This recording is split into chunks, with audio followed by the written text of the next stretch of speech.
Hello అండి, welcome to శ్యామ్లాస్ kitchen. ఈరోజు ఈ వీడియోలో నేనైతే ఫ్రాన్స్ కర్రీ ఏ విధంగా ప్రిపేర్ చేయాలనేది చూపిస్తానండి. అస్సలు నీచు వాసన రాకుండా ఎంతో రుచిగా అస్సలు వదలకుండా తినేలా ఏ విధంగా ప్రిపేర్ చేయాలనేది నేను ఈ వీడియోలో చూపిస్తాను. దానికోసం ముందుగా శుభ్రం చేసి పెట్టుకున్న రొయ్యల్లో పసుపు, ఉప్పు, నిమ్మకాయ వేసి ఒక 1 అవర్ అట్లా పక్కన పెట్టించుకోవాలండి. అవన్నీ రొయ్యలకు బాగా పట్టేలాగా కలుపుకోవాలండి శుభ్రంగా. ఇవైతే రొయ్యలు చూసారు కదండి, నేనైతే శుభ్రంగా చేసేసుకున్నాను, శుభ్రంగా కడిగి పెట్టేసుకున్నాను. ఈ రొయ్యల్లో ఒక నల్ల థ్రెడ్లా ఉంటుంది కదా, అది కూడా తీసేసానండి. ఇది మొత్తం అది ఉంటే అసలు బాగోదు, స్మెల్ అనేది వచ్చేస్తుంటుంది. సో అది తీసి పక్కన పెట్టి శుభ్రం చేసుకున్నానండి మొత్తం. ముందుగా మనమైతే ఉల్లిపాయలని ఈ విధంగా కట్ చేసుకోవాలండి, సన్నగా ఈ విధంగా సన్నగా తరుక్కోవాలండి. మనం ఈ లోపల పొయ్యి మీద కళాయి పెట్టుకుని దాంట్లో ఆయిల్ వేసుకుందామండి. ఆయిల్ వేసుకుని ఈ ఫ్రాన్స్ వరకు ముందుగా ఫ్రై చేసి పెట్టుకుందామండి. సపరేట్గా ఫ్రై చేసుకోవాలండి. దీంట్లో ఉల్లిపాయలు వేయలేదు. సో ఇవి బాగా ఫ్రై అయిపోయాయండి, ఇవి పక్కన పెట్టేసుకుందాము. ఇప్పుడు పక్కన వేరే బాండి పెట్టుకుందామండి.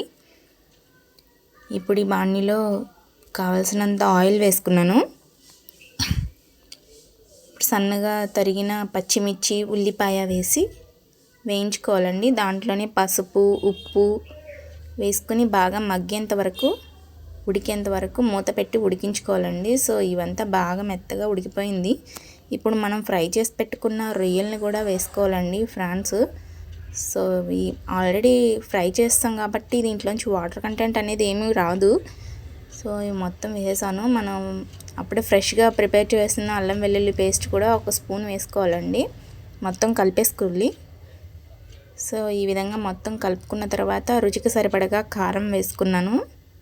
మాకైతే 2 స్పూన్స్ సరిపోతుందండి. దీంట్లో ఎక్కువ నాన్ వెజ్ అన్న తర్వాత కొంచెం కారం అనేది ఎక్కువ పడుతుంది, లేకపోతే ఆ టేస్ట్ అనేది ఉండదండి. సో నేనైతే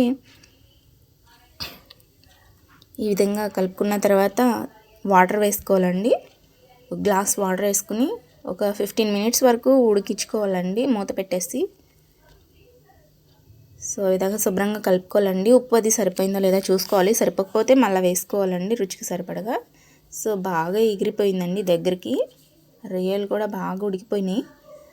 చూసారు కదండి ఎంత అట్రాక్టివ్గా ఉందో. ఈ విధంగా ఉడికించుకుంటే అస్సలు వదలకుండా తినేస్తారండి, చాలా బాగుంటుంది. సో కొత్తిమీర నేను చల్లుకున్నానండి.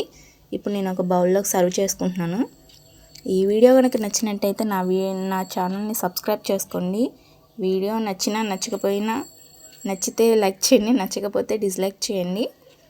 సో వేడివేడి అన్నంలోకి కానీ చపాతీల్లోకి కానీ ఈ రొయ్యల కర్రీ, ఫ్రాన్స్ కర్రీ చాలా టేస్టీగా ఉంటుందండి. అస్సలు వదలకుండా తింటారు, చాలా బాగుంటుంది. ఒక్కసారి ఈ విధంగా ట్రై చేయండి, ఎలా ఉందో కామెంట్ చేయండి. థ్యాంక్స్ ఫర్ వాచింగ్ అండి.